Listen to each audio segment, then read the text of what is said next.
gitu ya. Jadi kali ini materi yang akan dibawakan adalah judulnya Dokumentasi Aset Warisan Budaya pada Bangunan Militer Kota Bandung oleh Ibu Sri Winarsih Maria Kirana, SSN MAMT.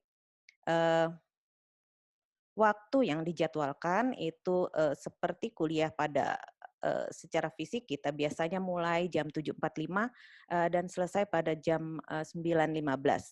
Jadi di sini saya lihat juga kami lihat ada banyak sekali tamu yang hadir ya dari yang bukan mahasiswa. Terima kasih untuk partisipasinya. Selamat pagi. Sebelum saya mulai, mungkin saya ingin menyapa sebelumnya ada beberapa tamu penting yang hadir pada pagi ini. Pertama, Wakil Rektor 1 Universitas Kristen Maranatha, Ibu Olga. Kemudian Dekan FSRD Maranatha, Ibu Irena. Lalu ada tamu penting lainnya yang kami tidak menyangka akan hadir di sini. Ini dari Pangdam.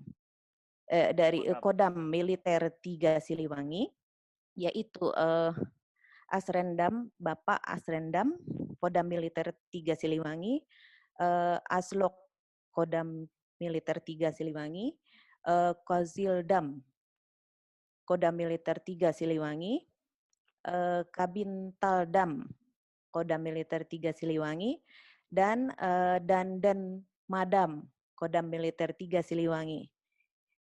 Selamat datang, selamat mengikuti. Semoga kita bisa saling mendapatkan feedback gitu dari kuliah ini. Jadi untuk Bapak Ibu yang belum tahu sebelumnya, mata kuliah ini adalah mata kuliah pengantar seni rupa, desain dan arsitektur 2. Jadi mata kuliah wajib untuk mahasiswa semester 2. Untuk tingkat sarjana di FSRD Universitas Kristen Maranatha. Tujuan dari mata kuliah ini adalah untuk memperkaya wawasan mahasiswa dalam memahami isu-isu terkini yang menjadi tantangan dalam bidang profesi seni rupa, desain dan arsitektur. Jadi biasanya kita mengundang pakar, praktisi atau dosen-dosen sendiri untuk share pengalamannya bagaimana melaksanakan praktek profesional terkait dengan isu-isu atau konteks terkini. Nah, sebelum dimulai, saya juga akan memperkenalkan pembicara kami, Ibu, atau mungkin ini dulu ya Bu, Pak Kris ya, sambutan ya. Kami persilahkan untuk Ibu Olga. Ibu Olga, Wakil Rektor 1, mungkin bisa belum hadir? Sebentar. Ini lagi sedang join audio dia.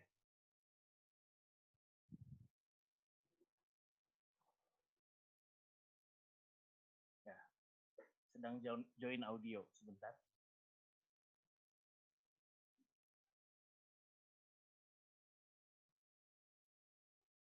Halo Bu Olga. Selamat pagi Pak Kris. Maaf ini tadi saya masuknya agak sedikit bermasalah, jadi baru bisa join 10 menit, 5 menit ya Pak. Mohon maaf telat. Gak apa-apa Bu. Ibu Olga, mungkin bisa memberikan sambutan barang 1 menit, 2 menit gitu ya Bu, untuk memulai sebelum kita mulai kuliah umum ini. Ya, selamat pagi Bapak Ibu dan juga para mahasiswa yang bergabung di acara di pagi hari ini. Mohon maaf saya terlambat 5 menit. Atas nama universitas, saya mengucapkan terima kasih untuk semua yang bisa join di dalam kondisi saat ini, dalam kondisi pandemi COVID-19. Salam sehat untuk kita semua, selamat pagi, salam sejahtera. Saya mewakili, sebetulnya mungkin harusnya Prof. Ilik bisa ikut Pak Rektor, tapi mungkin agak terlambat atau bagaimana, jadi saya mewakili Pak Rektor, mengucapkan terima kasih juga mungkin untuk beberapa bapak-bapak di sini yang sudah hadir dari Asredam 3 Siliwangi, dari Aslokasdam 3, Kasidam 3, Kabitaldam 3, Kahukdam 3, Siliwangi, Kainpolah Tadam 3, dan juga ada Kapendam 3, dan Demadam 3 Siliwangi. Terima kasih Bapak-Bapak yang boleh bergabung di pertemuan pagi hari ini. Jadi sekali lagi saya tidak akan berlama-lama. Terima kasih banyak untuk kesediaan semua yang bisa bergabung. Semoga materi yang akan dipaparkan di pagi hari ini bisa memberikan pembekalan buat kita semua, memperkaya pengetahuan, terutama untuk para mahasiswa, dan juga untuk tenaga pendidik, dan juga untuk bapak-bapak yang bisa hadir di pagi hari ini. Itu yang bisa saya sampaikan. Terima kasih, Tuhan memberkati. Ya, terima kasih Ibu Olga. Selanjutnya, apakah Ibu Irena, Dekan FSRD sudah hadir?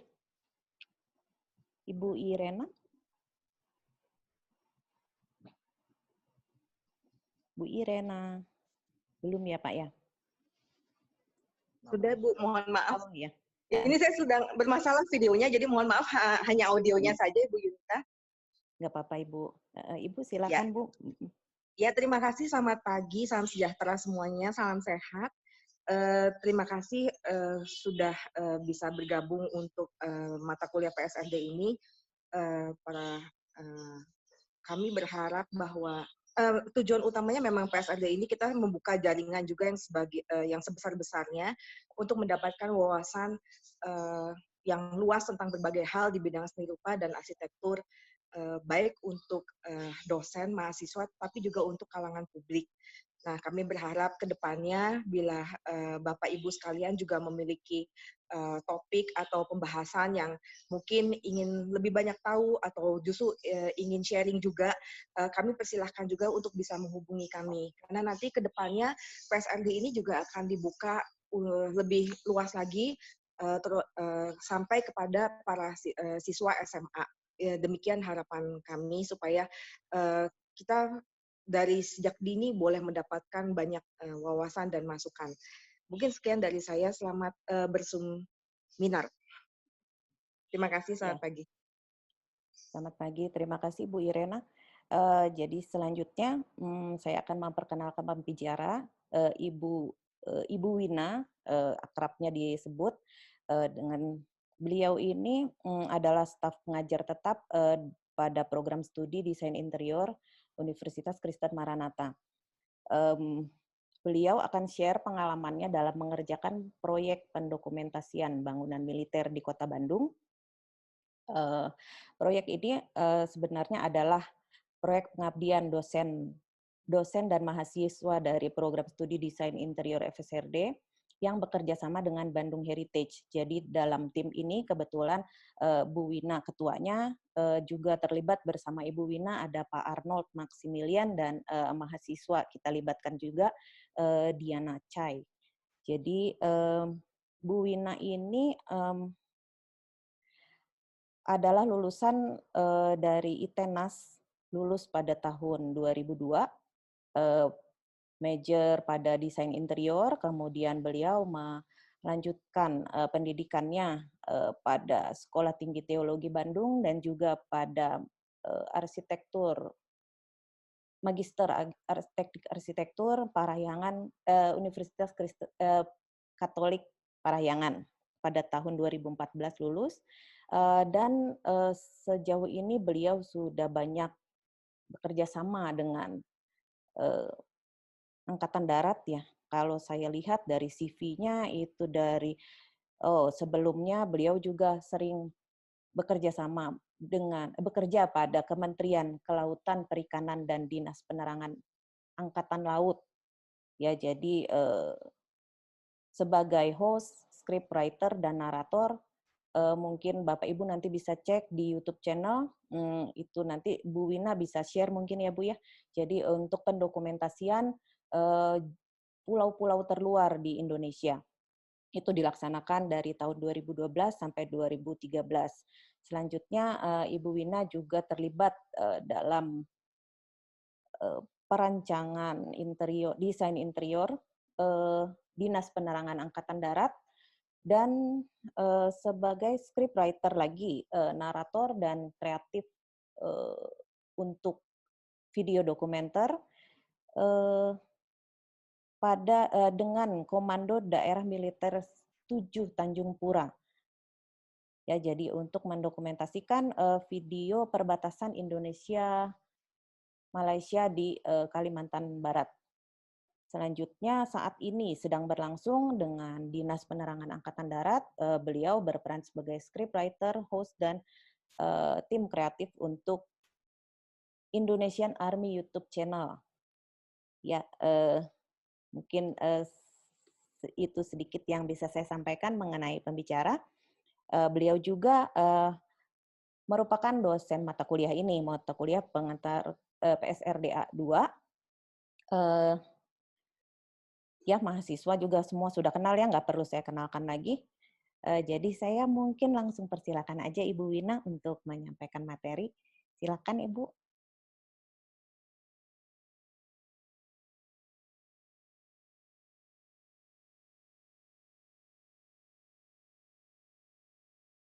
Ya, bisa Bu.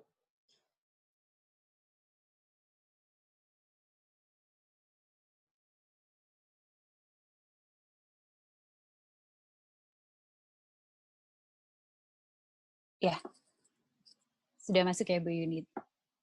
Ya, baik. Terima kasih. Selamat pagi kepada Bapak-Bapak, Ibu-Ibu, dan juga teman-teman mahasiswa, khususnya Bapak-Bapak dan Ibu-Ibu tamu undangan, dan juga selamat pagi kepada Bapak-Bapak dari Kodam 3 Siliwangi. Kami sangat merasa terhormat dan senang sekali kalau Bapak-Bapak bisa bergabung di pagi hari ini. Baik, saya akan share materi kuliah saya.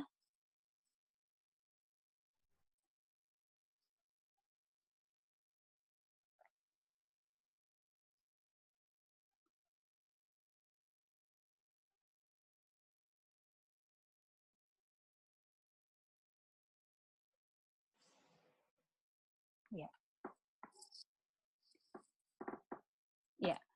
Jadi pagi hari ini sebetulnya kami ingin sharing saja tentang apa yang sudah kami kerjakan. Sebetulnya ini adalah pengabdian dosen. Jadi dikerjakan bekerjasama dengan komunitas Bandung Heritage. Jadi kami mempunyai satu kerinduan lah atau keinginan untuk mendokumentasikan bangunan-bangunan, khususnya bangunan militer yang ada di Kota Bandung, karena kami melihat bagaimana bangunan-bangunan militer di Kota Bandung itu memiliki warisan budaya yang perlu dilestarikan dan perlu terus dikonservasi, namun juga perlu untuk bisa dipublikasikan ke masyarakat di luar.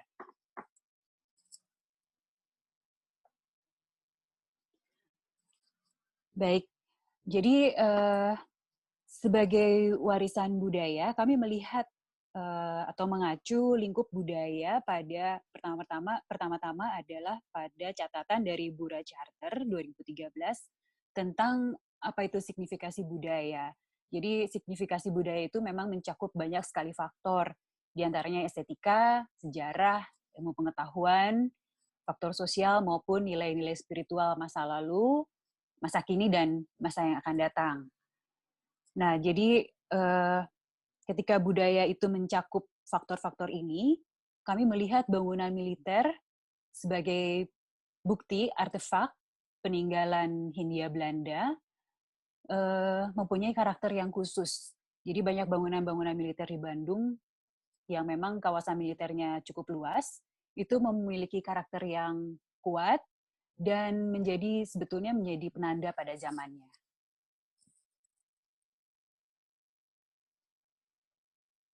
Lalu sebetulnya kenapa bangunan militer yang kami dokumentasikan? Jadi pertama-pertama yang sudah kami sebutkan tadi, bahwa bangunan militer itu mempunyai kultur signifikan dan memang sangat penting dalam perkembangan kota, khususnya di Kota Bandung dalam konteks ini. Lalu bangunan militer itu dia tetap mempertahankan warisan Hindia Belanda yang sampai sekarang konsisten terus dilakukan. Namun kawasan militer ini kan kawasan yang aksesnya terbatas. Jadi memang tidak dibuka untuk publik, tapi menjadi bagian dari kota, menjadi bagian dari warga kota itu sendiri, tapi memang tidak bisa begitu saja untuk mengakses kawasan militer dan tentunya juga bangunannya. Tapi ada potensi besar, potensi budaya maupun potensi karakter-karakter bangunan yang sebetulnya bisa menjadi pengetahuan, bisa memperkaya wawasan, baik bagi masyarakat luas maupun juga untuk mahasiswa-mahasiswa ataupun dalam dunia pendidikan. Nah, dari beberapa faktor ini, beberapa pemikiran ini, kami memberanikan diri untuk menghadap kepada Kepala Staf Angkatan Darat, Bapak Kasat, Bapak Jenderal TNI Andika Perkasa. Kami mengutarakan beberapa faktor ini, kami mengutarakan pemikiran-pemikiran kami ini, dan mengutarakan niat kami untuk mendokumentasikan bangunan-bangunan militer di Kota Bandung. Nah, kami bersyukur sekali bahwa Bapak Kasat sangat mendukung, dan waktu itu langsung ACC oleh beliau, dan kami diberikan izin untuk melakukan pendokumentasian, dan ini sebetulnya sudah jadi berupa album foto. Jadi judulnya adalah Bangunan Militer Bersejarah Kota Bandung dalam Rekaman Lensa. Jadi ini hasil pengabdian kami, bekerja sama dengan Bandung Heritage juga. Jadi ada komunitas di Bandung, ada komunitas pemerhati budaya, yaitu Bandung Heritage. Nah, ini sebetulnya sudah jadi. Jadi album foto ini berisi bangunan-bangunan yang kami dokumentasikan selama beberapa bulan. Itu ada 13 bangunan. Ada 13 bangunan militer di sini, dan 85% memang bangunan yang berada di bawah Kodam 3 Siliwangi. Dan ini pun sudah kami perlihatkan kepada Bapak Kasat, dan kami bersyukur juga Bapak Kasat, Bapak Jenderal TNI Andika Perkasa berkenan untuk memberikan sedikit sambutan dalam album foto ini. Dan memang di awal tahun kemarin kami sudah mengutarakan juga pada Bapak Kasat untuk jika kami punya niat untuk mempublish gitu ya, mempublish buku ini, dan kebetulan ada teman yang bersedia untuk membantu. Tapi berhubung karena COVID ini, jadi buku ini sudah saya bawa ke Jakarta dan tertahan di Jakarta sampai sekarang gitu ya. Jadi ya karena ada COVID ini, jadi kami belum bisa melangkah ke tahap selanjutnya.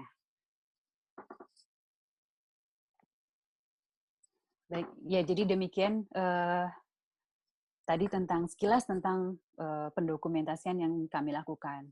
Baik, kami akan memulai masuk ke dalam sharing tentang pendokumentasian, tapi terlebih dahulu kita akan melihat pada perkembangan Kota Bandung, sehingga nanti kita bisa mempunyai gambaran, mempunyai satu pengertian ya kenapa Bandung itu mempunyai kawasan militer yang cukup luas dan menjadi kota militer yang diperhitungkan sampai sekarang. Ya, jadi Kota Bandung itu dimulai dari, kalau kita melihat sejarah, dari tahun 1810 menjadi ibu kota kabupaten. Lalu berkembang tahun 1819 menjadi ibu kota Karesidenan Priangan. Dan tahun 1906 berkembang menjadi gemeente ya, atau kota. Dan berkembang lagi menjadi kota besar, Stadsgemeente tahun 1928. Dan ini kemudian menjadi satu titik penting ketika Bandung diproyeksikan menjadi ibu kota Hindia Belanda. Waktu itu seorang yang bernama H.F. Tilema, ahli kesehatan lingkungan, mengusulkan Bandung menjadi ibu kota Hindia Belanda menggantikan Batavia, karena dia berpikir atau dia melihat bahwa kota-kota pelabuhan di Pulau Jawa itu iklimnya kurang baik, gitu ya, termasuk Batavia yang waktu itu sedang menjadi ibu kota Hindia Belanda. Iklim, maksudnya cuaca, iklim dan cuaca dan iklimnya itu kurang mendukung karena panas ya, karena dataran rendah. Jadi dirasa kok kurang mendukung ya sebagai ibu kota Hindia Belanda. Dan dengan alasan tersebut diusulkanlah Bandung menjadi ibu kota Batavia. Dan jadi sudah ada wacana untuk memindahkan ibu kota ibu kota Hindia Belanda dari Batavia ke Bandung. Itu kurang lebih kalau nggak salah sekitar tahun 1920-an sudah ada wacana itu. Nah, karena wacana itulah maka berangsur-angsur instansi-instansi swasta, instansi pemerintah mulai dipindahkan, termasuk Departemen Pertahanan gitu. Jadi inilah titik mula mengapa banyak instansi-instansi pemerintah maupun swasta yang pindah, termasuk Departemen Pertahanan, Departemen Militer, termasuk dalamnya untuk pindah ke Kota Bandung. Nah, memang walaupun tidak jadi, karena pada akhirnya tidak jadi pindah, ibu kota Hindia Belanda tidak jadi pindah ke Kota Bandung, tapi ya yang instansi departemen yang sudah terlanjur pindah ya tidak jadi dibalikan kembali gitu ya, jadi tetap menjadi dalam kurung asetnya Kota Bandung. Nah, ini kita bisa melihat ini peta, tapi saya tidak bisa memastikan ini peta tahun berapa. Cuma memang ini mungkin sekitar sebelum tahun 20 ya. Nah, ini perkembangan Kota Bandung. Nah, kita bisa lihat mungkin Bapak Ibu, teman-teman mahasiswa bisa melihat yang saya kasih panah hijau itu mulainya titik bangunan militer yang sampai sekarang masih ada. Nanti kita lihat bangunan apakah itu, gitu ya. Jadi ada 2 titik besar di situ yang yang awalnya dari dulunya dibangun sudah ada sampai sekarang, dan dari dulunya memang untuk bangunan militer, ditujukan untuk bangunan militer fungsinya. Nah, ini baik. Nah, ini Kota Bandung, peta Kota Bandung tahun 1921. Nah, ini saya dapat dari Leiden University ya, jadi dari perpustakaannya Leiden, karena di Kota Bandung sendiri atau di Pemkot sendiri tidak punya peta yang sampai setua ini, bersejarah ini. Nah, ini kita lihat di sini, inilah kawasan-kawasan militer yang sejak tahun 1921 atau bahkan mungkin sebelumnya itu sudah berdiri gitu ya, jadi sudah ada. Karena tadi ya titik awalnya itu karena mau perpindahan ibu kota Hindia Belanda dari Batavia. Jadi sedemikian luas kawasan-kawasan militer ini yang masih terkonsentrasi di area sini saja. Tapi kalau kita lihat ke beberapa titik-titik lagi itu sebetulnya sudah banyak juga. Ya, jadi kalau titik hijau muda itu hijau muda dan hijau tua itu yang tadi di peta sebelumnya. Nah, di peta ini ya 2 titik ini perbesarannya. Nah, ini perbesarannya. Nah, itu yang hijau tua itu adalah Departemen Van Oorlog. Ya, sampai sekarang masih berdiri, bangunannya masih sama. Dari tahun 1921 sudah ada. Dan yang hijau muda, yang di atasnya, itu Woning van de Leger Commandant. Jadi itu rumahnya ya, rumah mungkin sebutannya sekarang rumah Pangdam ya, rumah Panglima Perangnya. Nah, di seberangnya itu kantor perang, Departemen Perang. Departemen Van Oorlog itu Departemen Perang. Nah, itu yang sampai sekarang masih ada juga. Lalu kemudian kita melihat di sebelah kanan, itu ada titik-titik warna biru, warna kuning, dan warna merah. Itu pun sampai sekarang masih ada bangunannya. Nah, dulu itu adalah gudang-gudang militer ya, gudang-gudang amunisi, terus ada untuk fasilitas untuk batalion, ya batalion itu kalau nggak salah ya kurang lebih untuk pasukan-pasukan yang kalau sekarang mungkin sekitar 500-600 ya, kalau saya zaman Hindia Belanda saya kurang paham apakah jumlahnya kurang lebih sama atau lebih banyak atau lebih sedikit. Nah, ini terus ada gudang amunisi, ya, Unity Magazinen. Nah, itulah kawasan-kawasan militer yang cukup luas yang sudah ada dan berkembang dari tahun 1921.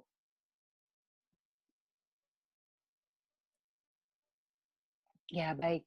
Jadi saya pagi ini tidak akan memaparkan 13 bangunan yang sudah kami dokumentasikan karena waktunya tidak akan mungkin cukup. Jadi saya mengambil 5 bangunan yang memiliki fungsi berbeda-beda dalam kawasan militer. Ya. Jadi hanya 5 bangunan saja yang akan kita sharingkan, yang akan kita sama-sama lihat pada pagi hari ini. Baik, yang pertama adalah yang sekarang menjadi markas Komando Daerah Militer 3 atau kita kenal dengan Kodam 3 Siliwangi. Nah, di atas itu adalah bangunan tahun 1918. Dan yang di bawah adalah, ya ini foto saya ambil tahun kemarin ya, tahun 2019, tapi sampai sekarang pun sama kondisinya. Nah, kurang lebih seperti itu. Ini untuk teman-teman yang bukan dari Bandung atau ya teman-teman mahasiswa yang anak rantau ya, ini adanya di Jalan Aceh. Ya, kalau yang orang Bandung mungkin sangat familiar ya dengan bangunan ini. Teman-teman mahasiswa yang dari Bandung mungkin familiar, sering lewat karena ini kan merupakan jalan utama juga ya di Kota Bandung. Ya, jadi ini letaknya di Jalan Aceh. Ini markas Kodam 3 Siliwangi. Nah, dulu itu namanya Heid Paleis van de Leger Commandant. Jadi ini dulu adalah rumah panglima perangnya gitu. Nah, dulu pun letaknya di Jalan Manado Strat. Jadi dulu bukan Jalan Aceh itu yang di depan itu ya, Manado Strat.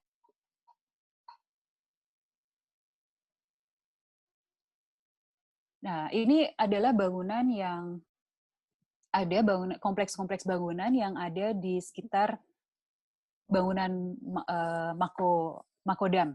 Jadi kalau kita lihat di peta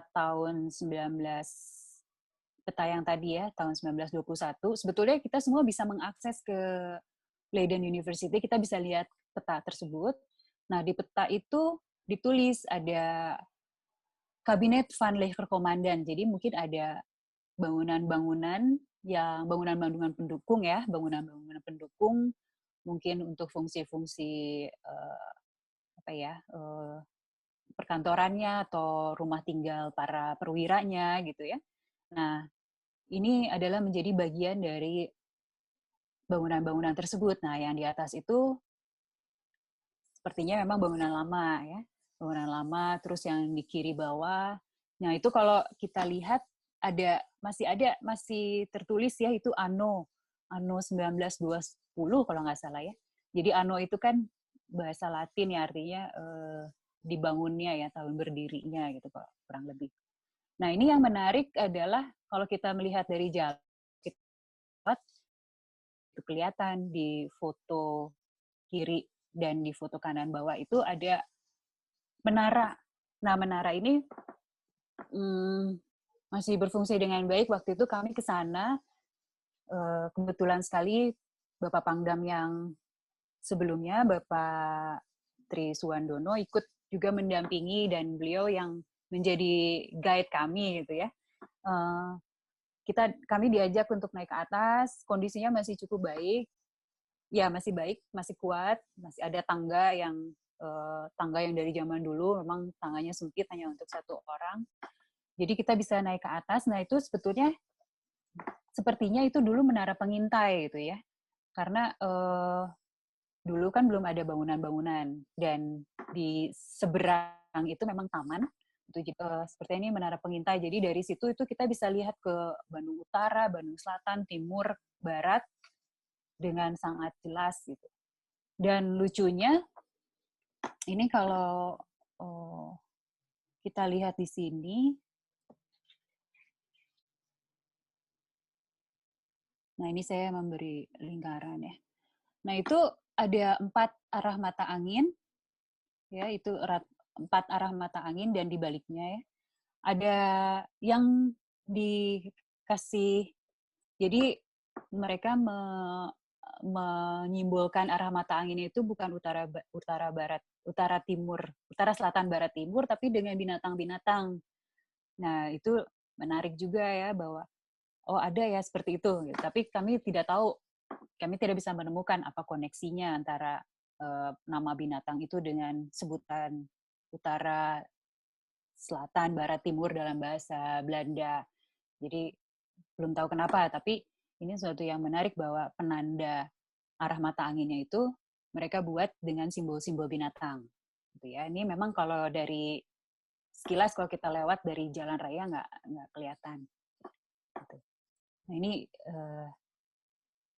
ya ini bangunannya pun masih tetap terjaga ya, masih terjaga keasliannya, walaupun memang ada sedikit perubahan di sana sini mungkin karena kebutuhan ya. Next.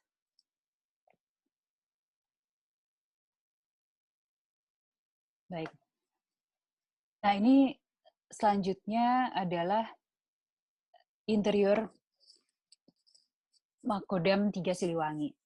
Kami melihat waktu kami masuk juga kami, wow itu ya, kata pertama yang keluar dari mulut, wah itu masih terjaga dan nggak nyangka gitu seperti ini dalamnya ya, sangat sangat Eropa gitu, dengan detail-detail bisa dilihat di sebelah kanan, detail relung-relungnya gitu ya, jadi ada permainan bidang, ada hal-hal yang memang menjadi detail, tidak polos-polos aja gitu ya, ada banyak gubahan-gubahan yang ornamennya itu tidak sekedar tempelan. Lalu ada ceiling yang masih tetap dipertahankan, ceilingnya pun masih ceiling lama ya, seperti itu. Jadi kami sangat bersyukur, dan juga memang ada kaca-kaca patri juga yang masih dari zaman Belanda dulu, masih baik keadaannya dan masih tetap dipertahankan. Nah, berikutnya kita pindah ke bangunan di sebelah. Ini adalah Departemen Van Oorlog. Nah, ini bangunan yang kalau kata teman-teman saya, teman-teman arsitek tuh bangunan yang sangat berkesan gitu, karena bangunan seperti ini, bentuknya seperti ini tuh nggak ada lagi di Kota Bandung, cuman ini aja satu-satunya. Bisa dilihat ya, itu bangunannya sangat Eropa banget gitu ya. Jadi memang kalau kita jalan-jalan di Kota Bandung, bangunan yang model gini yang kata di literatur ini adalah Empire Style, itu nggak ada lagi. Kalaupun ada, saya melihat ya bangunan yang sama itu di Jakarta, di dekat lapangan Banteng. Nah itu saya nggak tahu apakah itu juga bagian dari militer Hindia Belanda waktu itu, belum ada kepastian, tapi sekarang itu adalah bangunan gedung keuangan ditulisnya. Nah ini itu persis seperti ini ya bentuknya, dan ini bagi sebagian besar masyarakat Kota Bandung, terutama teman-teman arsitek, teman-teman saya itu, ini bangunan sesuatu banget gitulah ya kayaknya. Dan ya baik. Nah ini letaknya di Jalan Kalimantan. Nah dulu namanya Borneo Strat ya, sekarang sudah di Indonesia kan namanya Jalan Kalimantan. Gitu. Nah ini foto oleh Diana nih. Diana itu mahasiswa yang membantu pengabdian kami dalam pendokumentasian. Nah ini bagian dari, ada menara di atas, terus bagian dari entrance ya, pintu masuk. Ini masih sangat, ya masih cukup terlihat ya keasliannya itu. Oh ya maaf sebelumnya saya kembali lagi ke sini. Perlu juga disebutkan bahwa kalau kita lihat di peta,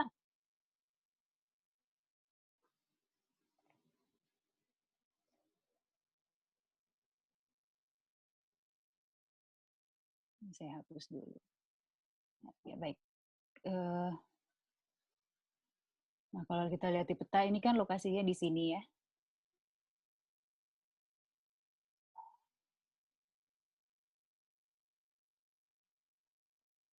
Lokasinya di sini. Nah, dulu ini adalah memang taman juga. Tapi dulu namanya Insulinde Park ya. Insulinde Park. Jadi, nah ini taman ya. Gitu.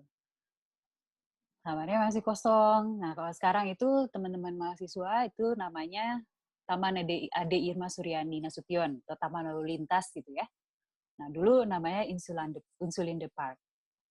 Nah, itu jadi memang dulu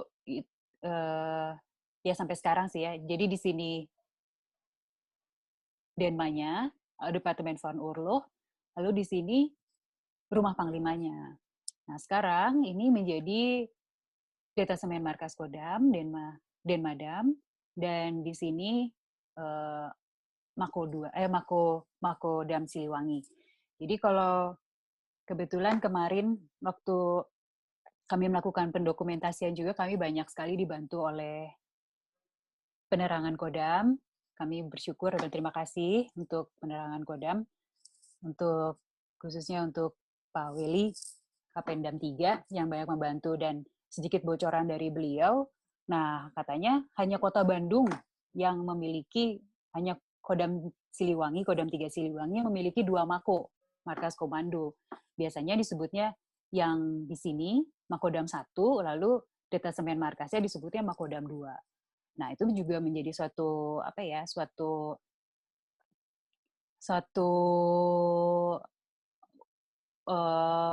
suatu wah lagi, wah ini Kota Bandung beda lagi nih ya sama kota-kota lainnya gitu. Jadi Kota Bandung punya suatu yang lebih lagi gitu ya. Dalam konteks ini konteks bangunan militer ya. Begitu.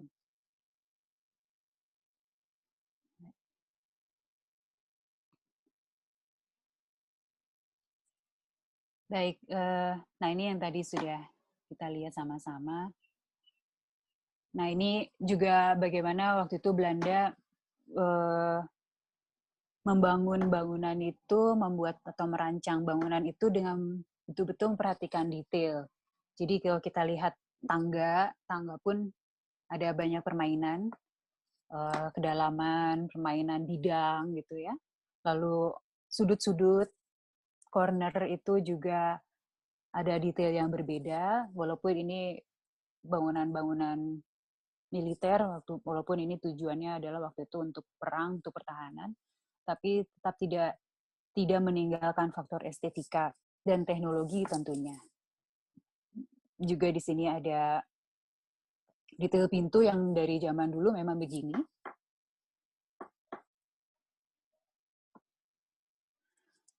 Nah, kita melihat ke dalam. Jadi kalau kesan saya pribadi itu bangunan ini betul-betul bangunan yang sangat terlihat maskulin. Karena dari pemilihan materialnya yang berat, banyak sekali memakai material besi dan kayu-kayu tebal gitu. Dan berat ya, kesan berat itu, kesan kokohnya itu sangat kuat gitu. Jadi memang karena ya memang zaman dulunya untuk Departemen Van Oorlog gitu ya. Jadi memang harus mencerminkan hal itu. Nah, ini ya, jadi juga bidang-bidang yang tebal, yang kuat dan kokoh banyak mendominasi bangunan ini. Jadi secara struktur maupun secara elemen bangunan itu memang sangat maskulin ya, sangat kuat gitu. Ya, ini kurang lebih foto yang bisa ditampilkan pada pagi hari ini untuk interior Detasemen Markas Kodam.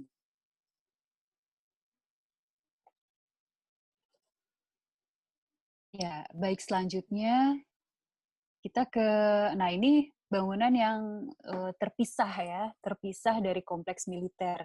Jadi ini adalah Markas Perhubungan Kodam 3 Siliwangi.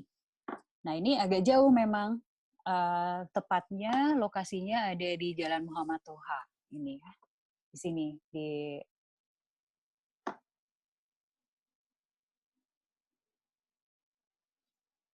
Nah, ini yang lingkaran biru ini. Ya, jadi ini di Muhammad Toha. Nah, kalau Bapak Ibu atau teman-teman mahasiswa pernah lewat-lewat, ini bangunannya juga bangunan yang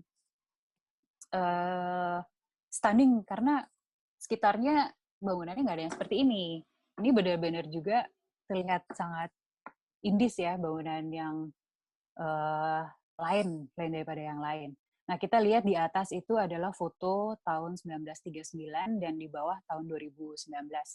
Kebetulan waktu itu kami ambil kurang lebih bulan-bulan Juli ya, jadi sudah persiapan untuk HUT Kemerdekaan Republik Indonesia, jadi sudah dihias-hias gitu. Jadi ada benderanya, lumayan juga, lucu juga itu ya.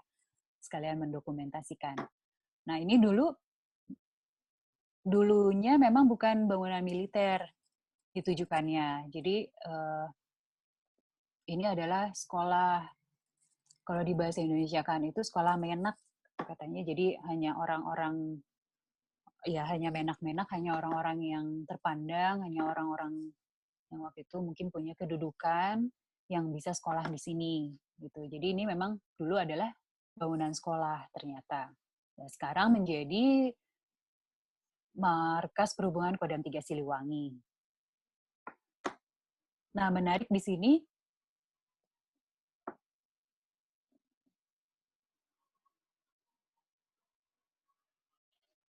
nah ini bangunan di sekitarnya. Jadi selain ada bangunan utama yang tadi foto yang pertama, di kiri kanan bangunan utama itu ada bangunan-bangunan lain. Jadi mungkin bangunan pendukung ya, yang langgamnya juga kurang lebih sama, mirip-mirip ya. Jadi dan itu masih terawat dengan baik sampai sekarang, sampai hari ini. Dan kami sangat terkesan waktu ke sana dengan Kahubdam, Kepala Perhubungan Kodam itu Bapak Kolonel Widodo. Apakah mungkin sampai sekarang masih Kahubdamnya beliau? Sepertinya masih ya. Nah ini ternyata Kahubdam itu sangat ini ya, beliau juga senang gitu ya, senang mempertahankan, senang melestarikan. Jadi ada cerita yang membuat kami terkesan. Nah, di foto atas itu di furniture itu ada satu set kursi tamu. Nah, itu ada 6 ya kurang lebih kalau saya nggak salah waktu itu. Ada 6 kursi tamu. Lalu beliau bilang, coba Mbak lihat ini kursi lama nggak? Oh iya Pak, kursi lama. Oh, terus beliau ketawa-ketawa. Oh iya, sebagian kursi lama, sebagian enggak. Beliau cerita begitu. Wah, gimana Pak ceritanya? Jadi beliau menduplikasi kursi lama dibuat baru lagi gitu. Jadi beliau ingin mempertahankan yang lama tapi ingin menambah sesuatu yang baru. Jadi ide beliau itu saya mau menduplikasi aja daripada nanti saya beli atau saya bikin nggak sesuai, nggak matching gitu. Beliau bilang nggak cocok. Mendingan saya duplikasi aja ini. Wah, ini sesuatu yang apa ya, kami dengar ya aja, wah terkesan sekali dan wah hebat ya Bapak gitu ya. Jadi ya kami nggak tahu ya apakah dengan gambar kerja yang lengkap gitu ya kursi ini dibuat, tapi alangkah sangat membantunya jika memang pendokumentasian itu bisa sampai membuat sebuah gambar kerja. Jadi untuk hal-hal yang ingin dikembangkan ada referensinya atau ada acuannya. Jadi kalau sekilas memang nggak kelihatan ini mana yang baru, mana yang lama, kursi di atas. Tapi kalau kita telaah, kita teliti, itu memang ada kelihatan kalau yang baru pasti lebih kinclong daripada yang lama. Ya, nah ini yang di bawah itu adalah lantai, material lantai tegel yang dari zaman dulu itu sudah somplak-somplak, tapi beliau bilang, enggak, saya mau mempertahankan ini indah katanya gitu ya. Ini memang sangat indah ya material. ini sekarang tidak ada lagi, tidak diproduksi lagi mungkin ya tegel-tegel seperti ini. Jadi dengan motif-motif, dengan warna-warna yang sangat cantik dan ya kombinasi warna yang begitu menarik gitu ya. Mungkin karena dulu untuk kaum menak jadi dibuatnya memang ya nggak asal-asalan. Seperti itu. Baik, kita lanjut ke, nah ini sesuatu yang fungsinya lain lagi. Ini adalah gudang utara, gudang selatan. Jadi sampai sekarang masih ada letaknya Jalan Gudang Utara dan di Jalan Gudang Selatan. Nah ini kalau kita lihat di Gudang Selatan itu tidak jauh dari Gudang Selatan ada rel kereta. Nah ini ya, rel kereta api. Nah rel kereta api itu nanti di sini ada stasiun Cikudapate. Kalau di Bandung ada stasiun kereta api Cikudapate. Nah, nanti kita lihat apa relasinya gitu ya.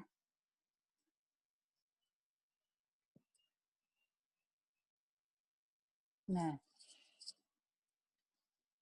ya ini memang di kompleks Gudang Utara dan Gudang Selatan itu tidak semuanya menjadi gudang, ada juga bangunan-bangunan kantor, ada juga memang sebagian besar adalah gudang. Nah, jadi berbeda dengan bangunan-bangunan sebelumnya.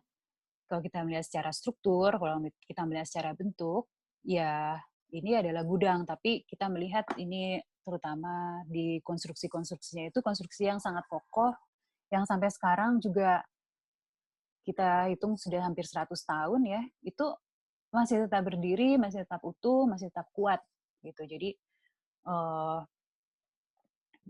ini pun menarik perhatian ya, terus berangan-angan kalau bisa membuat gambar kerjanya gitu ya. Kalau bisa membuat gambar kerjanya untuk pengetahuan, untuk apa ya, menambah-nambah nanti untuk mahasiswa juga, untuk ya secara akademik gitu ya, kita bisa eksplorasi, kita juga bisa meneliti. Nah, ini di bawah itu juga detail-detail kolom, bagaimana pertemuan kolom dengan ceiling ya. Jadi ada transisinya, ada selain pedestal di bawah juga ada transisi antara kolom dengan ceiling atau balok di atas. Ya, lalu ini jendela dan tembok yang benteng ya, tembok benteng di belakang ini di bagian kalau ini Bapak Ibu atau teman-teman lewat di Jalan Gudang Selatan. Nah, ini mungkin tidak terlalu diperhatikan oleh kita karena tempatnya itu ya agak nyempil gitu ya. Kalau kita nggak jalan kaki, kalau kita cuma lewat naik mobil atau naik motor, ya ini aja, kelewat aja gitu. Tapi ini bentuknya pun menarik perhatian ya, agak melengkung gitu ya, dengan detail-detail di atas, detail-detail ya ini ya, permainan bidang, permainan detail. Seperti itu ini. Nah ini, Nah ini juga yang sangat menarik. Ini ada sistem yang dibangun atau sistem yang diterapkan oleh Belanda pada waktu itu. Jadi tadi kita lihat ya, kita lihat kembali ke sini. Di sini ada rel kereta ya, rel kereta. Kemudian tidak jauh ada stasiun kereta api Cikudapate. Nah ini yang menariknya bahwa di Gudang Utara, Gudang Selatan, mungkin ini lebih tepat ke arah Gudang Selatan ya. Gudang Selatan itu ada rel, jadi ini untuk troli. Karena kalau kita lihat di awal, tadi di peta 1921, itu ini adalah kawasan untuk ini ya, sepertinya gudang-gudang amunisi, gudang-gudang persenjataan Belanda. Jadi perkiraan kami waktu itu, oh mungkin sepertinya, jadi untuk memudahkan mobilisasi atau memudahkan ya pergerakan senjata yang berat, lalu amunisi, lalu peluru dan sebagainya itu ya dengan ini, dengan troli, bukan troli, lori atau apa ya istilahnya ya, gerbong, bukan gerbong sih. Jadi ada kereta-kereta ini yang gitu ya. Jadi nggak perlu lewat ke kota, nggak perlu diangkut dulu pakai truk misalnya ya, atau ya jauh gitu perjalanannya, tapi cukup karena di sini ada pintu. Nah, di sini ada pintu yang ini aksesnya, maaf.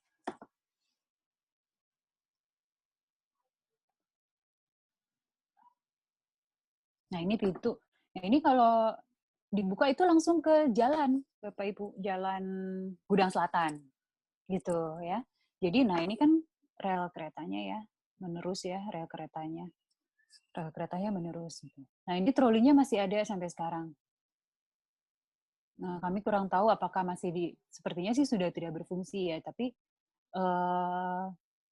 ini masih tersedia gitu ya, relnya masih tersedia, masih keadaannya cukup baik. Lalu ini ya tempat untuk memutar keretanya atau lorinya itu, putar supaya untuk kalau arahnya mau pindah arah itu atau mau belok belok kiri kanan gitu. Jadi ini sangat menarik. Lalu konstruksi ini atapnya untuk melindungi dari hujan itu juga masih sangat baik karena ini semua dari besi. Cuman memang keadaannya agak kotor sih ya. Nah, cuman ya ini kami sangat terkesan ya, dan kami melihat relasi begitu ya. Jadi ada sistem ya, ada sistem yang sangat dipikirkan ketika kita membuat sebuah kompleks bangunan, kita membuat fasilitas, membuat fungsi-fungsi itu betul-betul waktu itu dipikirkan sekali oleh Belanda, dan kita bersyukur kita mewarisi itu, dan itu bisa memberkaya wawasan kita juga gitu ya.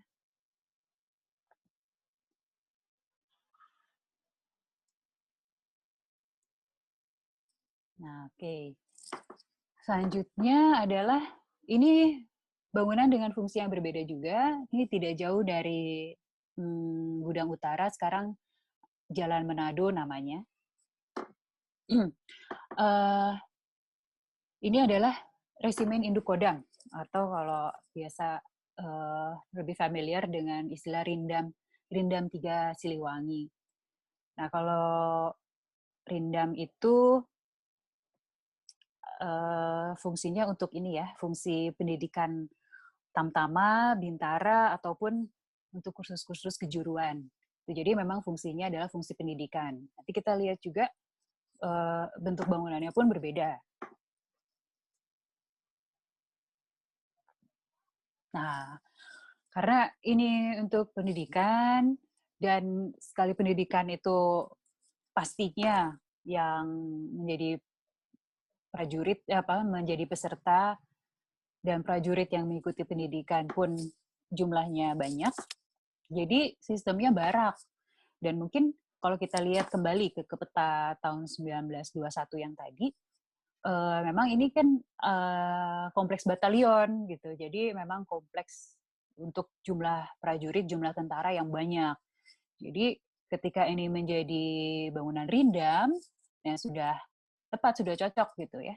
Jadi, nah ini yang saya di foto kiri bawah itu adalah barak. Nah ini pun kita bisa lihat ini adalah bangunan dari zaman Belanda. Jadi di sebelah kanan bawah itu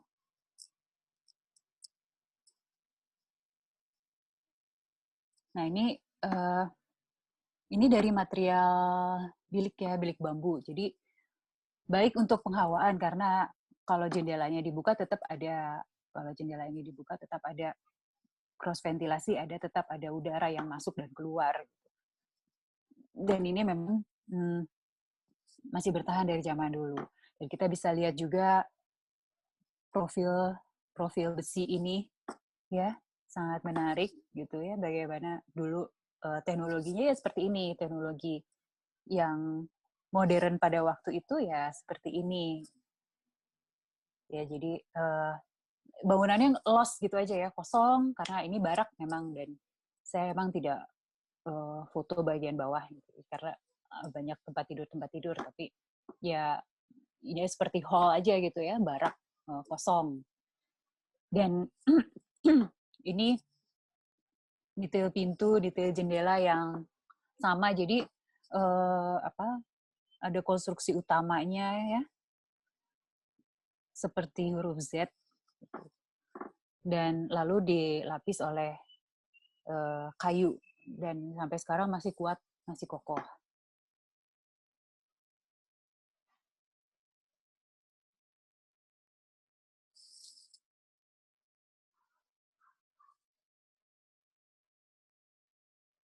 Nah, ini lantai, Bapak Ibu, teman-teman mahasiswa. Ini lantai yang sebelah kiri ya, lantainya juga lantai dari zaman Belanda, dari batu. Jadi berbeda ya dengan yang tadi di Hubdam, Perhubungan Kodam. Lantainya dibikin sedemikian indah, cantik. Nah, ini kalau karena peruntukannya adalah untuk prajurit batalion, ya dengan mungkin durability yang harus kuat, jadi dipilihlah material-material yang berbeda. Dan ini sampai sekarang sudah 100 tahun juga masih kuat, Bapak Ibu. Ya, ini material-material batu yang kami dokumentasikan, material lantai, ya.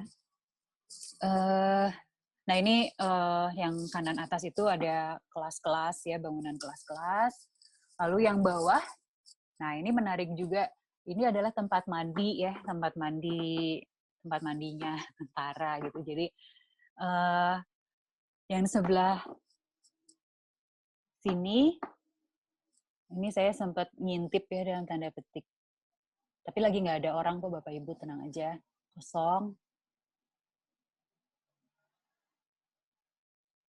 Nah, ini di sini itu toilet ya, atau kloset. Jadi isinya hanya satu toilet gitu. Jadi ada cubicle. Istilahnya cubicle ya, jadi kotak-kotak toilet. Nah, sebelah sini untuk mandi. Jadi showernya di sini, mandinya di sini. Kalau buang airnya di sini. Nah, ini juga menarik untuk studi ergonomi ya, karena ini loh,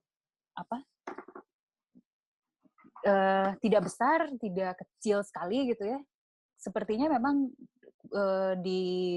didesain, diukur untuk pas dengan ergonomi satu orang gitu.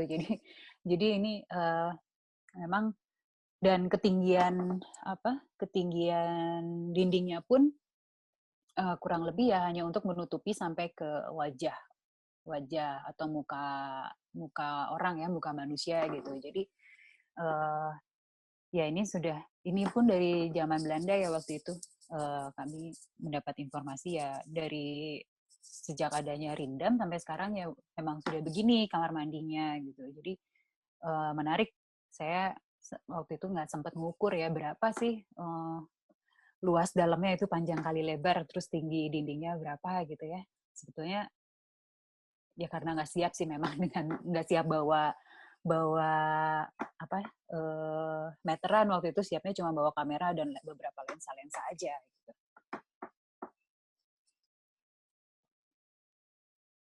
Nah, ini bangunan Rindam.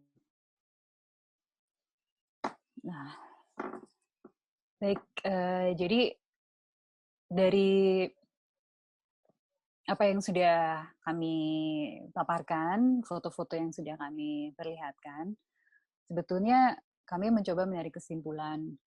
Kenapa sih perlu dokumentasi itu penting? Kenapa dokumentasi itu penting? Kenapa dokumentasi bangunan dalam hal ini adalah sesuatu yang akan sangat bermanfaat, baik di masa kini maupun di masa yang akan datang. Yang pertama itu karena keberadaannya harus dilestarikan.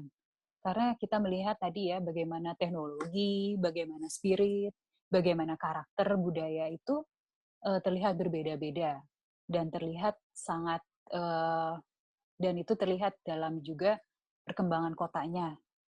Dan bagaimana sistem dan pemikiran-pemikiran itu juga yang sebetulnya bisa memberkaya kita semua.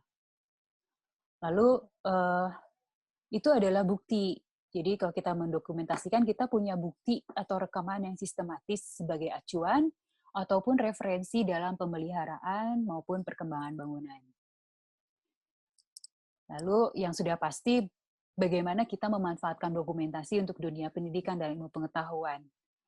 Jadi jangan terus-terusan lah kita itu bolak-balik ke Leiden dalam tanda petik, maksudnya ke perpustakaannya. Jadi kalau perlu lihat peta tahun sekian ke Leiden. Wah, kayak gimana ya bentuk bangunannya? Yang zaman dulu bolak-balik ke Leiden, terus ada sedikit-sedikit perlu cari info, bolak-balik ke Leiden gitu. Jadi sebetulnya kan kita juga perlu juga kita punya sendiri gitu kan, dan akan lebih enak gitu kalau kita punya sendiri, akan lebih gampang di-share-nya dan akan lebih mudah orang untuk mengaksesnya gitu. Lalu kalau kita punya dokumentasi, itu menjadi sebuah sarana untuk berkomunikasi. Jadi menjadi media untuk mengkomunikasikan segala potensi maupun aset ya yang orang lain belum tahu gitu. Jadi kalau tidak ada dokumentasinya kan mungkin orang cuek-cuek aja lah gitu ya, lewat-lewat aja gitu. Tapi kalau ketika ada dokumentasi itu bisa dibaca, mungkin akan menjadi satu sarana mengkomunikasikan sesuatu yang baik, sesuatu yang berharga, dan sesuatu yang perlu dipertahankan. Sehingga bangunan-bangunan yang sebetulnya menjadi aset kota, menjadi aset negara itu tidak terancam hilang, gitu ya. Baik, ya ini terakhir saja dari saya. Ini ada dari seorang ahli konservasi yang mengatakan, what a country chooses to save is what a country chooses to say about itself. Jadi apa yang sebuah negara usahakan untuk dipertahankan, sebetulnya itulah yang ingin negara tersebut ekspresikan gitu ya tentang dirinya sendiri. Baik, mungkin sekian sharing dari saya. Terima kasih banyak Bu Yunita. Jika ada komentar. Udah banyak nih Bu. Ya, baik. Ya, terima kasih Bu untuk presentasinya yang sangat menarik ya. Jadi ini memang bikin penasaran loh ya sebenarnya isinya tuh seperti apa gitu. Jadi mungkin bukan cuma mahasiswa, dan juga ternyata Bapak Ibu yang ikut hadir di sini penasaran ya dalamnya. Dalamnya bangunan tuh gimana sih gitu. Kita akan mulai dengan diskusi ya untuk supaya ini karena cukup banyak. Oh ya, mungkin saya perkenalkan diri dulu. Nama saya Yunita. Saya koordinator mata kuliah PSRD 2, 1 dan 2 untuk desain interior. Kebetulan saya di sini paralel kelasnya sama Ibu Wina. Jadi saya akan coba moderasi ya di sini. Pertanyaannya yang pertama nih Bu Wina dari, mungkin saya akan tanyakan dulu, beri kesempatan kepada staf Kodam 3 Siliwangi, apakah mungkin ada komentar atau tambahan atau pertanyaan yang mau disampaikan? Bapak-bapak staf Kodam, silakan. Selamat pagi, Bapak Ibu sekalian. Selamat pagi, Pak. Selamat pagi. Saya dengan Kolonel Hasto, Aster Kodam 3 Siliwangi. Pak Hasto. Pertama, luar biasa sekali. Itu yang pertama. Terima kasih, Pak Hasto. Terima kasih sudah bisa mendokumentasikan beberapa bangunan-bangunan lama yang dimiliki oleh kita semua. Dan kemudian juga disampaikan beberapa informasi-informasi menarik tentang bagaimana merawat bangunan-bangunan itu, dan juga disampaikan beberapa informasi tentang kegunaan-kegunaan di masa yang lalu. Tentunya pada kesempatan ini bisa menjadi pemicu bagi kita semua untuk tetap menjaga bangunan-bangunan yang ada di tempat kita, yang merupakan bangunan bersejarah, sehingga semuanya bisa menghargai. Tentunya kami nanti juga minta diberikan kopinya, Ibu ya. Siap, Kemudian, Bapak. ya. Kemudian kami sampaikan juga salam hormat Bapak Pangdam 3 Siliwangi yang hari ini memerintahkan kami karena beliau sedang ada kegiatan terkait dengan COVID-19. Beliau menyampaikan kami untuk hadir di tempat ini untuk memberikan respon dan apresiasi kepada paparan yang telah diberikan. Saya kira itu saja tanggapan kami. Terima kasih. Selamat pagi. Selamat pagi, terima kasih Pak. Ya, terima kasih kepada staf Kodam Siliwangi. Selanjutnya ya Bu Wina, kita masuk ke pertanyaan pertama. Jadi dari Pak Joko Setiadi, IAI. Untuk perawatan gedung-gedung militer tersebut, apakah ada anggaran khusus? Maksudnya dalam hal perawatannya? Mungkin Bu Wina bisa jawab apa dari Kodam ya? Itu kalau itu pertanyaan kepada Aslok Bapak Kolonel. Kepada Aslok Kodam mungkin ya Bapak Kolonel. Jadi pertanyaan Kolonel Dian. Oke, saya ulangi ya. Pertanyaannya untuk perawatan gedung-gedung tersebut. Baik, ya. Mungkin saya bisa. Jadi di dalam dunia militer, Bapak Ibu sekalian, bahwa kita memiliki tanggung jawab untuk memelihara, terutama sebagai Dansat, Komandan Satuan. Apapun yang terjadi di satuan itu, ketika rusak ya kewajiban kita untuk memperbaiki. Secara umum anggaran dari kita memang tidak ada untuk perawatan, tetapi untuk yang masuk heritage itu dari pemerintah provinsi itu seyogyanya menganggarkan. Memang ada beberapa yang semacam bantuan pengecatan dan sebagainya. Dan itu juga menjadi perhatian kita semua bahwa bangunan ini adalah milik kita bersama termasuk dari pemerintah daerah. Demikian, Mbak. Terima kasih. Ya, oke. Sudah terjawab langsung oleh yang berwenang. Dilanjutkan pertanyaan selanjutnya, apakah, ini langsung saya jawab aja. Pak Sulistyo lagi. Apakah kuliah ini akan berseri? Ya, kita akan menyelenggarakan dua lagi kuliah semacam ini. Semoga bisa tayang di setiap Jumat ya. Biasanya kita selenggarakan di waktu yang sama, jam 7.45 setiap hari Jumat. Semester ini sisanya tinggal 2 lagi kebetulan gitu. Jadi mungkin nanti dicek aja atau nanti dari Pak Krismanto kita akan share di medsos kami. Lalu untuk selanjutnya dari Ibu Dewi Saraswati, ingin bertanya, pada bangunan kabinet Van de Leher Komandan tadi ada binatang yang digunakan untuk menunjukkan arah mata angin. Nah itu Ibu Wina, itu binatang apa saja? Oh ya, saya maaf lupa menyebutkan tadi. Yang kami lihat itu ada ayam jago, lalu seperti monyet ya, kurang lebih. Nah, itu yang 2 menghadap ke jalan jalan Aceh. Nah, 2 lagi yang menghadap ke belakang, mohon maaf saya lupa. Saya lupa sekali itu. Tapi kucing kalau nggak salah kucing, terus 1 lagi apa ya? Jadi ya yang saya ingat 3 itu ada kucing, ada seperti monyet, terus ayam jago. Nah, ya kita mencari-cari relasinya ya. Kalau ayam jago itu kan Ooster ya kalau nggak salah ya bahasa Belandanya. Terus mungkin Oost utara gitu ya bahasa Belandanya. Tapi kalau kucing nggak ada hubungannya gitu. Nah jadi kita tidak bisa memastikan itu simbol apa dan apa hubungannya dengan penyebutan arah mata angin dalam bahasa Belanda.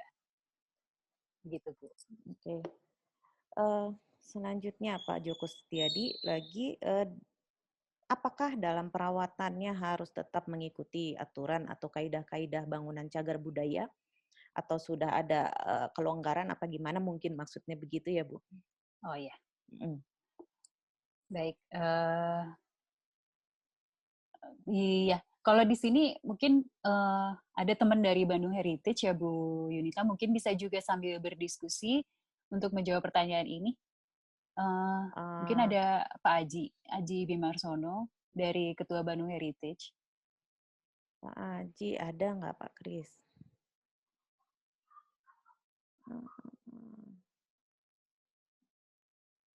Pak Aji Bimarsono. Aji Bimarsono. Sebentar. Aji. Ada sih? Ya, mungkin bisa bantu jawab untuk yang berhubungan dengan cagar budaya. Sudah di-unmute. Ya.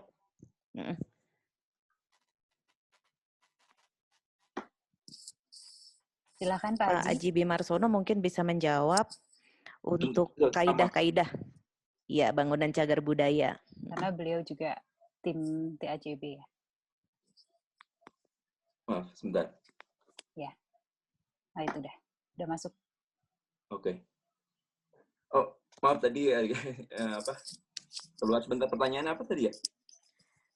Jadi untuk perawatan atau pelestarian bangunan militer ini apakah tetap harus mengikuti aturan atau kaidah-kaidah bangunan cagar budaya atau sudah ada kelonggaran atau seperti apa gitu?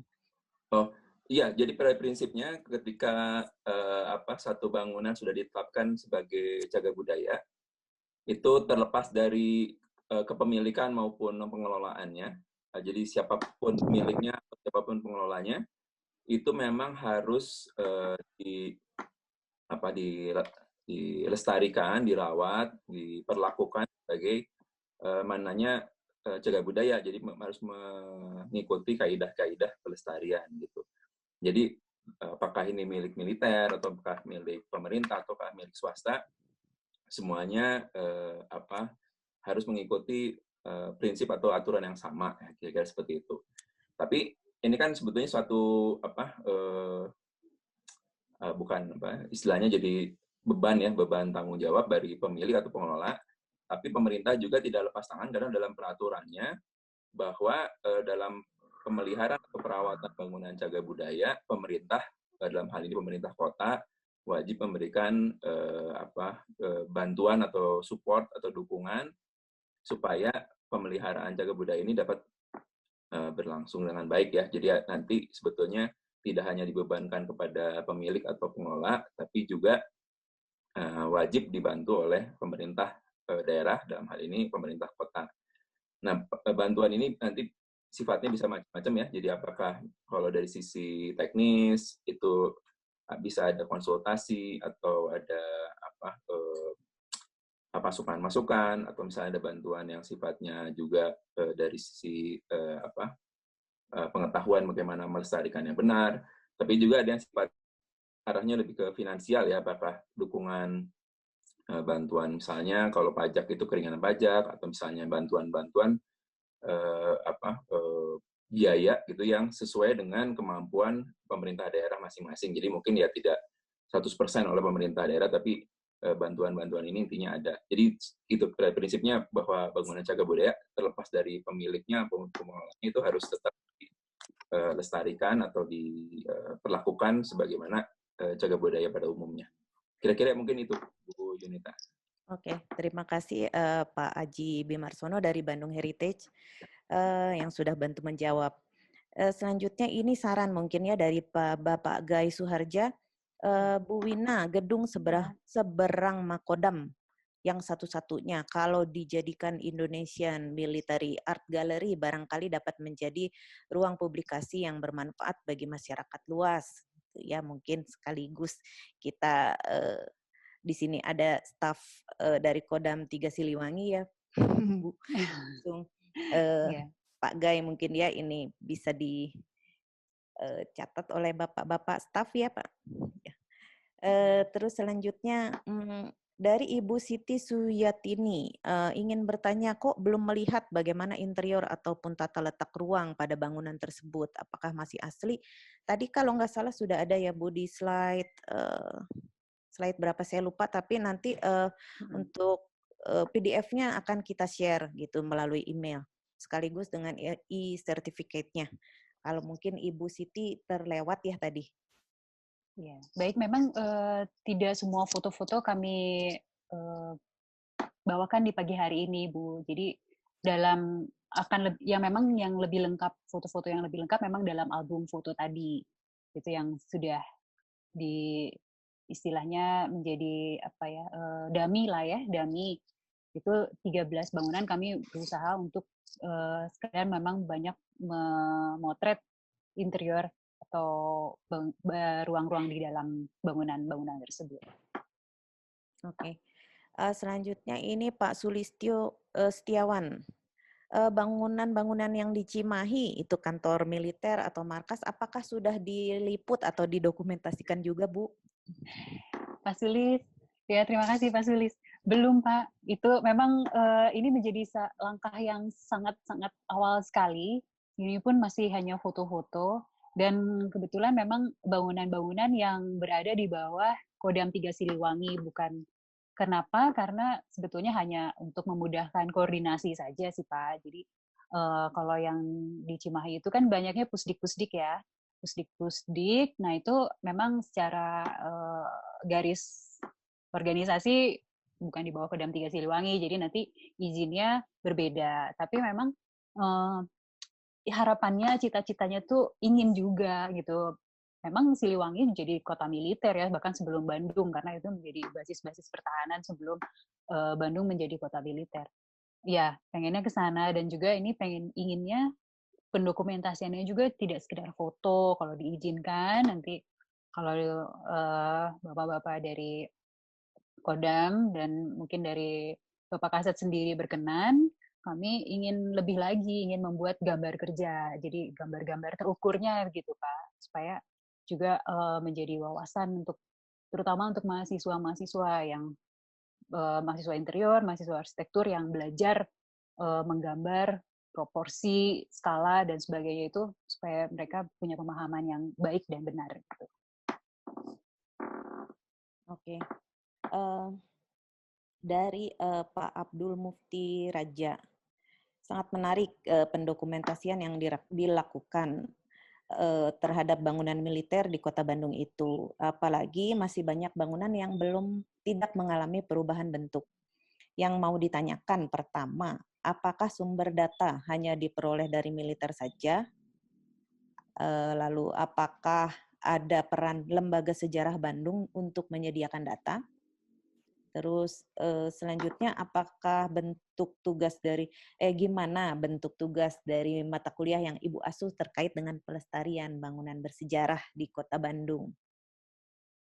Ya, baik. Jadi yang pertama itu sumber data. Sumber data ya, oh ya. Ya, sumber data selama kami mengerjakan pendokumentasian ini memang banyaknya dari militer karena bangunan militer juga, tapi ada sumber-sumber data pendukung yang kami ambil dari website, ya terutama websitenya Leiden University itu library-nya Pak, yang ada di Belanda. Jadi memang itu mereka mempunyai arsip yang cukup lengkap tentang bangunan-bangunan bangunan-bangunan Hindia Belanda. Jadi itu data pendukung. Lalu dan juga sejarah terkait bangunan-bangunan tersebut. Lalu kalau apa Bu yang kedua? Lembaga, apakah ada peran Lembaga Sejarah Bandung? Lembaga Sejarah.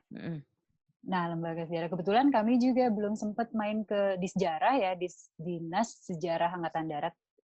Kami belum sempat, mungkin juga sepertinya ada ya data-data pendukung di sana, tapi kami memang belum sempat ke sana untuk menggali lebih dalam tentang data-data atau arsip-arsip terkait. Lalu yang ketiga, tugas mata kuliah. Ya, tugas mata kuliah itu tadi tuh yang digambar ulang, Bu. Iya, bisa ya Bu. Nanti mengerahkan mahasiswa aja. Jadi ya, siapa tahu mungkin ada teman-teman mahasiswa sini yang tertarik, apalagi mungkin udah kenal dengan Pak Arnold, bisa menghubungi Pak Arnold atau menghubungi saya kalau kita ada langkah selanjutnya untuk mendokumentasikan secara gambar teknik, mungkin kita bisa sama-sama. Oke, selanjutnya dari Ibu ya ini Inayatul Ilah Nasruddin. Mohon infonya, apakah ada tiga pertanyaan Bu. Nih pertama, apakah ada ditemukan dokumen perencanaan bangunan-bangunan tersebut. Ingin tahu juga, beliau ingin tahu apakah ada ruang-ruang rahasia atau khusus dalam bangunan tersebut. Jadi dari gambar kerja aslinya. Terus yang kedua, dari mana saja sumber-sumber data yang Ibu dan tim peroleh. Nah, itu kurang lebih sama tadi ya. Dengan pertanyaan sebelumnya. Lalu apakah saat ini bangunan-bangunan tersebut dibuka untuk publik, misalnya untuk kegiatan ziarah heritage? Mungkin yang pertama mengenai dokumen perencanaan bangunan, Bu, yang asli. Ya, kalau dokumen perencanaan bangunan yang aslinya nggak ada. Kemarin kami sempat juga main ke Zeni ya, Zeni Kodam, mendokumentasikan juga di sana, sempat berbincang-bincang juga dengan Kak Zidam, Kepala Zeni Angkatan Darat, Kepala Zeni Kodam. Beliau juga tidak menyimpan arsip, tapi ya itu kembali kami belum sempat di sejarah, mungkin mudah-mudahan di sana ada. Atau tapi ada hal menarik yang ditemukan di bangunan Hubdam, Perhubungan Kodam, waktu itu Kahubdam, Bapak Kolonel Widodo sempat beliau itu mau membangun apa ya? Jadi mau membuat taman atau mau membangun gitu ya. Jadi waktu beliau gali-gali, loh kok ini ada terowongan ditemukan tiba-tiba, bukan tiba-tiba sih, maksudnya kaget juga gitu. Jadi ada terowongan dan beliau sempat kirim-kirim foto ke kami. Oh ini kok tiba-tiba ada terowongan ya, kemana ya? Tapi terus kami juga belum sempat ke sana, juga belum sempat menengok. Terus wah apa ya Pak, terowongan kemana gitu. Akhirnya di foto-foto dulu, didokumentasikan, disimpan. Terus beliau bilang, aduh saya nggak jadi deh, ini nggak jadi bangun-bangun dulu, nanti saya tutup lagi aja, takut kalau ada apa-apa. Karena beliau memang sangat menghargai bangunan lama dan banyak usaha-usaha yang dilakukan beliau ya untuk merenovasi, juga mempercantik bangunan dan kompleks Hubdam di Jalan Muhammad Toha. Begitu, Bu. Jadi kalau gambar asli memang belum ketemu. Oh, menarik sekali ya. Ada terowongan, apa isinya tuh, Bu? Nah, itu. Ada emasnya, nggak harta karun gitu. Nah, kemana lagi kan, Bu? Ya, jadi yang kedua dari tadi sumber data ya, tadi sudah dijawab dari pertanyaan sebelumnya. Lalu, apakah bangunan tersebut dibuka untuk publik, misalnya untuk kegiatan ziarah heritage?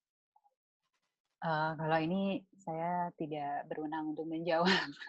Dan mungkin gimana ya Pak, mesti ada dari Kodam Siliwangi pun mungkin harus ada bincang-bincang dulu. Iya, iya. Ya, karena ini kan daerah militer ya, aksesnya mungkin agak terbatas. Atau mungkin dari Bapak-Bapak staf Kodam. Iya, kali ada yang mau menjawab. Ya, untuk ke Kodam, karena ini instansi militer, memang ada prosedur yang harus diikuti, dan ini masuk dalam restricted area, sehingga memang harus hanya dari luar saja, dan itu pun sebenarnya harus mengikuti perizinan yang ada, mulai dari berkirim surat kepada Bapak Kasat, kemudian nanti tembusan ke kami, baru kami akan menindaklanjuti. Demikian prosedurnya, terima kasih. Ya, terima kasih Pak. Oke, pertanyaan selanjutnya dari mahasiswi nih, kita nih kayaknya. Bu, saya mau bertanya, apakah material apa saja yang umumnya digunakan sehingga sampai sekarang bangunan masih bisa terbilang kokoh? Material. Baik. Oke, material yang masih kuat sampai sekarang sih sebetulnya material yang nggak aneh-aneh dalam tanda petik. Jadi besi sudah pasti, terus mungkin dindingnya pun dinding batu bata ya, hanya ketebalannya berbeda dengan yang sekarang. Terus material lantainya, material batu, tegel, yang dari zaman Belanda. Terus kayu-kayu, mungkin juga kayu-kayunya kayu-kayu yang kualitas mutu terbaik. Ya, jadi memang sangat bertahan lama gitu. Jadi sebetulnya tidak ada material-material yang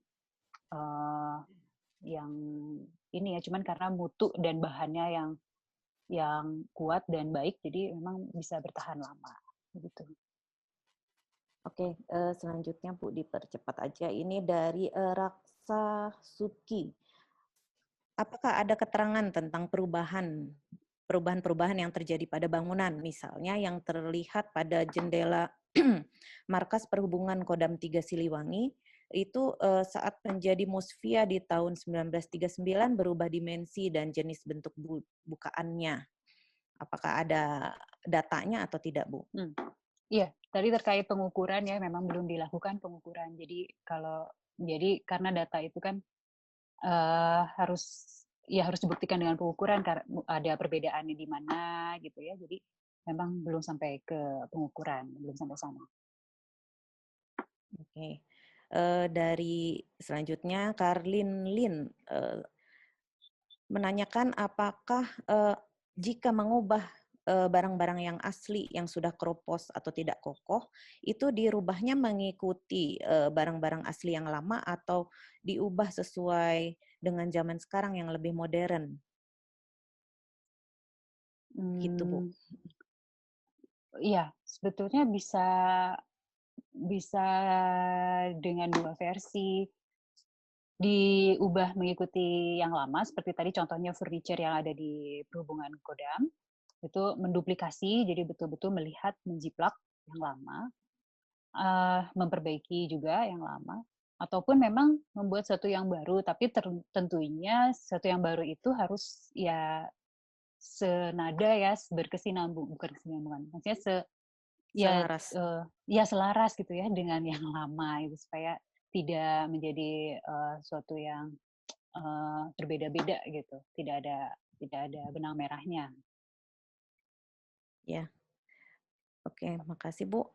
Dari Pak Abdul Rashid, beliau dari profesi pemetaan, mau bertanya apakah bisa proyek ini dilanjutkan dengan pembuatan model 3 dimensi bangunannya.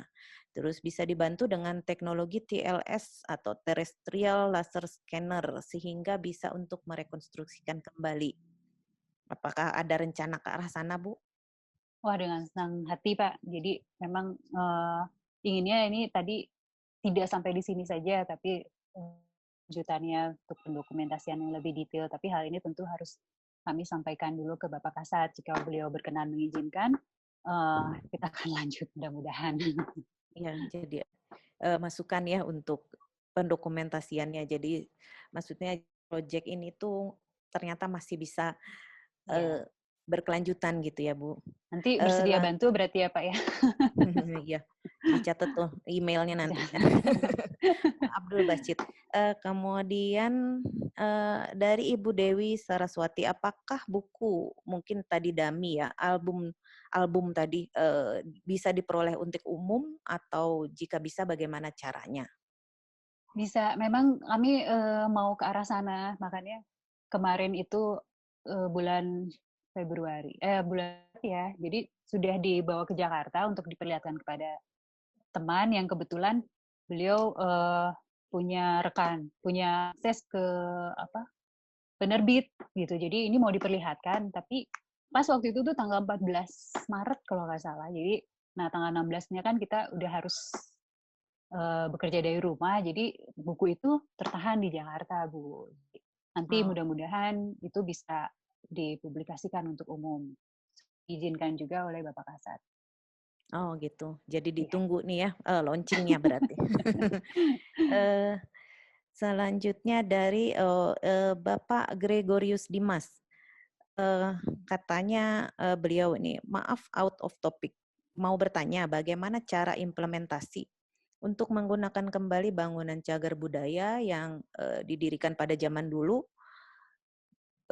mungkin dirasakan dimensi ruangnya cukup, sedangkan pada saat ini kebutuhan ruangnya ternyata perlu diekspan gitu.